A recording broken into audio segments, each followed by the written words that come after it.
आज की क्लास में हम बात करने वाले हैं मेन मेमोरी के बारे में। आइए देखते हैं। Commonly known as random access memory, इसे हम रैंडम एक्सेस मेन मेमोरी को हम रैंडम एक्सेस मेमोरी भी कहते हैं और शॉर्ट फॉर्म में इसे रैम बोला जाता है। The computers main memory is a device, ये एक ऐसी डिवाइस है डैट होल्ड्स इंफॉर्मेशन, जो कि इंफॉर्मेशन को होल्ड करती है। Specifically RAM holds the sequence of instructions in the program के जो सीक्वेंस ऑफ इंस्ट्रक्शंस होते हैं वो रैम में होल्ड होते हैं, दैट आर रनिंग, जो कि करंटली रनिंग हो रहे होते हैं, and the data those programs are using, और वो डेटा होल्ड होता है जो कि वो प्रोग्राम यूज़ कर रहे होते हैं। Memory is divided into sections और सेल्स। मेमोरी जो होती है सेक्शंस में डिवाइडेड होती है, जिसे हम सेल्स कहते हैं।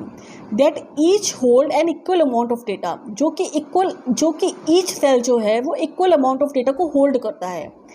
Each cell is made of 8 switches. जो भी सेल होते हैं मेमोरी में वो स्विचेस के बने होते हैं, that may be either on या ऑफ, जिनकी स्टेट जो होती है वो या तो ऑन होती है या तो फिर ऑफ होती है। A switch that is in on position usually represents the number 1। जो स्विच ऑन पोजिशन में होते हैं वो नंबर 1 को रिप्रेजेंट करते हैं, while a switch in the of position usually represents the number 0, और जो स्विच ऑफ पोजिशन में होते हैं वो नंबर 0 को रिप्रेजेंट करते हैं। The computer stores data by setting the switches in a memory cell to a pattern that represents a character और इंफॉर्मेशन। कंप्यूटर जो होता है वो डेटा को इसी मोड में, यानी इसी सीक्वेंस में 0 और 1 के सीक्वेंस में डेटा को होल्ड करता है। Each of these switches is known as bit, और इन्हीं स्विच को हम लोग क्या बोलते हैं, बिट बोलते हैं, which stand for binary digit, जिसका फुल फॉर्म होता है binary digit. Each cell which is a collection of 8 bits, एक सेल जो होता है वो 8 बिट्स का कलेक्शन होता है, is known as a byte, जिसे हम बाइट के रूप में जानते हैं। Each byte is assigned a unique number known as address. एक बाइट का जो अपना एक यूनिक नंबर होता है जिसे हम एड्रेस कहते हैं, जिसके थ्रू हम इसे रिफर करते हैं। The addresses are ordered from the lowest to the highest. Address किस ऑर्डर में होते हैं, लोवेस्ट टू हाइएस्ट ऑर्डर में होते हैं। A byte is identified by its address in much the same way a post office box is identified by an address. Figure 1-3 shows a group of memory cells with their addresses. यहाँ पे figure show हो रहा है, ठीक है, memory cells का, और उनके एड्रेस भी यहाँ पे रिफर किए जा रहे हैं, रिप्रेजेंट किए जा रहे हैं। In the illustration, sample data is stored in the memory. The number 149 is stored in the cell with the address 16. यहाँ पे देखिए ये जो डेटा है 149, इसका सेल एड्रेस जो है वो 16 है।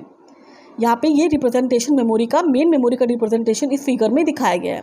तो यहाँ पे देखिए ये डेटा जो है 149 का, ये जो नंबर है ये मेमोरी एड्रेस 16 में स्टोर है, और ये जो सेल है वो 8 बिट्स का है, यानी कि 1 बाइट का है। 8 bits is equal to 1 byte. And the number 72 is stored at address 23, और यहाँ पे जो 72 जो नंबर है वो 23 एड्रेस में स्टोर है। RAM is usually a volatile type of memory. RAM किस टाइप की मेमोरी होती है, वॉलेटाइल टाइप की होती है। Use only for temporary storage, और टेम्परेरी स्टोरेज ऑफ डेटा के लिए यूज होती है। When the computer is turn off the contents of RAM are erased. जब कंप्यूटर टर्न ऑफ हो जाता है, जो कंटेंट होता है रैम का वो इरेस्ट हो जाता है, ठीक है, इरेज हो जाएगा, ख़त्म हो जाएगा।